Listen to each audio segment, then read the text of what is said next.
nombre es Fernando Victoria y yo les voy a hablar sobre el tubo de Planck. El tubo de Planck es una combinación entre el tubo de Pitot y el tubo piezométrico, los cuales se utilizan para medir la presión dinámica total y la presión estática. También se utiliza para medir velocidades y una de sus aplicaciones sería, por ejemplo, en los aviones, ya que se necesita medir la velocidad del avión con respecto al aire.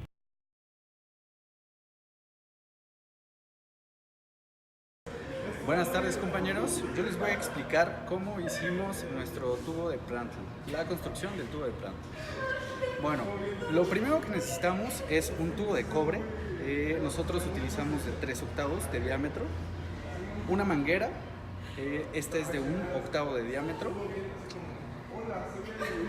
manguera también transparente que embone bien con el tubo. Y bueno, plastiloca, porque posteriormente tendremos que sellar algunos orificios. Lo primero que tenemos que hacer es cortar el tubo en una pieza de 5 centímetros. Posteriormente vamos a hacer un barreno. Justo el barreno tiene que ser de la misma medida que la manguera, solo para que pueda entrar. Estiramos la manguera a lo largo del tubo hasta que salga por este orificio. Barrenamos también el tubo de cobre de los dos lados. Posteriormente vamos a doblar el tubo de cobre para que quede en un ángulo de 90 grados, como lo vemos aquí. Vamos a sellar aquí donde barrenamos. Vamos a sellar de este lado, donde también debemos insertar la manguera de 1/8. Y vamos a sellar también estas dos puntas, que es la del ángulo de 90 donde tenemos los orificios, y este otro que es el otro extremo de la pieza de 5 centímetros. Es importante que la manguera quede justo al ras de nuestra plastiloca, para que solo entre aire por el orificio de la manguera y no se meta al tubo de cobre. Al finalizar, lo único que tenemos que hacer es introducir la manguera en el tubo de cobre, en los dos extremos que van a quedar sueltos, para poderlo conectar a nuestro manómetro diferencial que tenemos aquí. Gracias.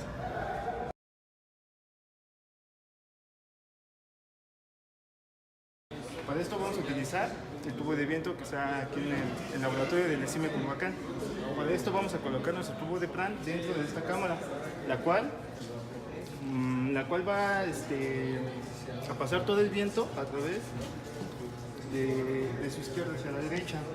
Para eso colocamos el tubo de Prandtl dentro, de tal manera que quede a una distancia, o más bien a la mitad del tubo de viento. ¿Para qué? Para que nuestra velocidad sea la adecuada, ya que tanto arriba como abajo hay diferentes velocidades. Bueno, nuestro tubo de Prandtl va a estar conectado de la siguiente manera. Nuestro tubo que va conectado hacia la punta de nuestro tubo, valga la redundancia, va a estar conectado a la entrada de un manómetro diferencial, el cual la presión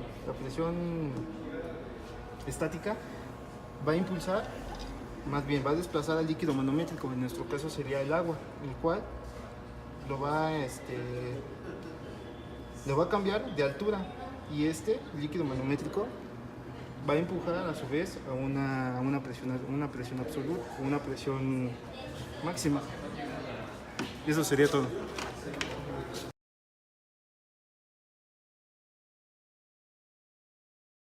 Ahora vamos a mostrar de dónde salen las fórmulas del tubo de Prandtl. Como ya hemos visto en la teoría, va a generar un fluido que va a pasar por el tubo.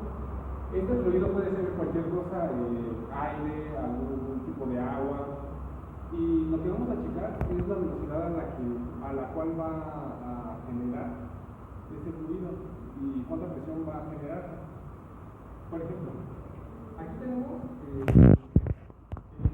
un lugar donde está pasando el fluido por el cual se va a meter la presión. Esta presión va a empujar lo que es el líquido manométrico. Por eso aquí hay una diferencia de alturas. Es HM.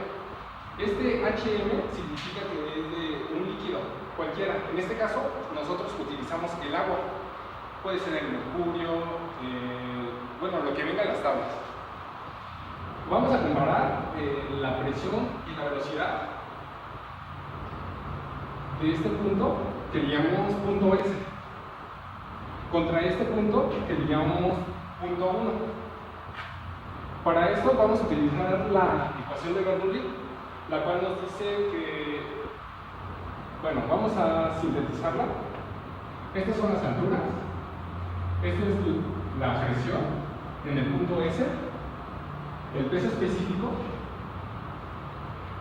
bueno, aquí tenemos el peso específico del punto S, o sea, del aire. Como se encuentran a la misma altura, pues no va a haber como una diferencia de alturas, por lo tanto vamos a eliminarlo, se va a volver cero. La velocidad en este punto, en el S, va a ser cero. Desarrollando un poco, nos va a salir esta fórmula. La velocidad es igual a la raíz cuadrada de 2 veces la gravedad por la presión en el punto S menos la presión en el punto 1 sobre el peso específico del fluido que está corriendo, en este caso es el aire. Desarrollando aún más, nos sale esta otra fórmula.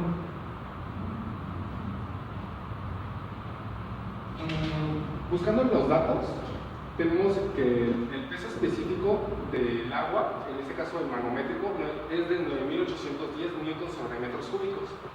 El del peso específico del aire son 11.82 newtons sobre metros cúbicos. Esto viene en tablas, ahí lo pueden buscar. La diferencia de las alturas, en este caso, nosotros abrimos con una llave, va a generar un movimiento en la turbina y va a generar aún más velocidad. Esa velocidad, nosotros comenzamos con 8 metros sobre segundo al cuadrado, me parece, el cual va a empujar al líquido manométrico. Como le empuja, va a haber una diferencia. Entre más le abramos a esto, más cantidad de aire va a empujar al líquido manométrico y más diferencia de la altura va a haber. Y por eso va a cambiar este valor.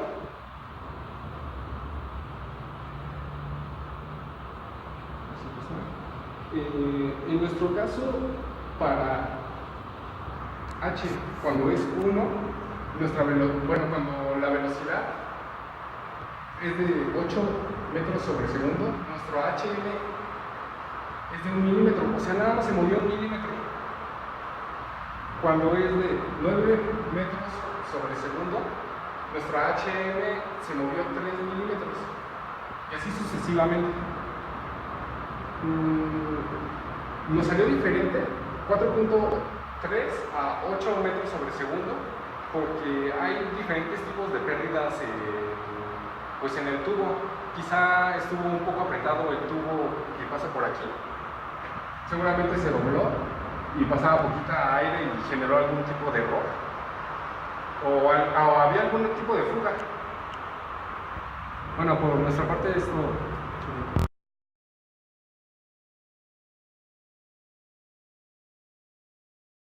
Tanto el tubo de Pitot como el tubo de Pran se basan en el principio de la presión diferencial. Realmente no existe mucha diferencia entre ambos, pues la modificación del tubo de Pran a partir del tubo de Pitot nació de la necesidad de medir con mayor exactitud dicha diferencia de presiones. El tubo de Pitot mide directamente la velocidad del flujo en el punto en donde se toma el valor de la presión estática y de estancamiento. Por lo tanto, lo hace muy sensible a la irregular distribución de velocidades de la sección transversal. Por ello, su uso está limitado a tramos rectos de la tubería y deben de tomarse medidas en varios puntos de la sección, mientras que en el tubo de Pran se puede ocupar un pequeño tramo de la tubería y de este tramo tomar ambas presiones sin que haya irregularidades en la misma. Los aviones poseen un tubo de Pitot para medir su velocidad respecto al aire. Básicamente el vehículo consiste en varios puntos. El tubo de Pitot debe estar situado debajo de las alas orientado hacia adelante. Dos agujeros llamados tomas de estática que se sitúan al lado del fuselaje y una cámara dividida en dos por una membrana. Dicha cámara sea conectada por un lado al tubo de pitot y por el otro a las dos tomas de estática. Con el avión vuela, el aire presiona sobre la abertura del tubo de pitot con una fuerza de gran magnitud.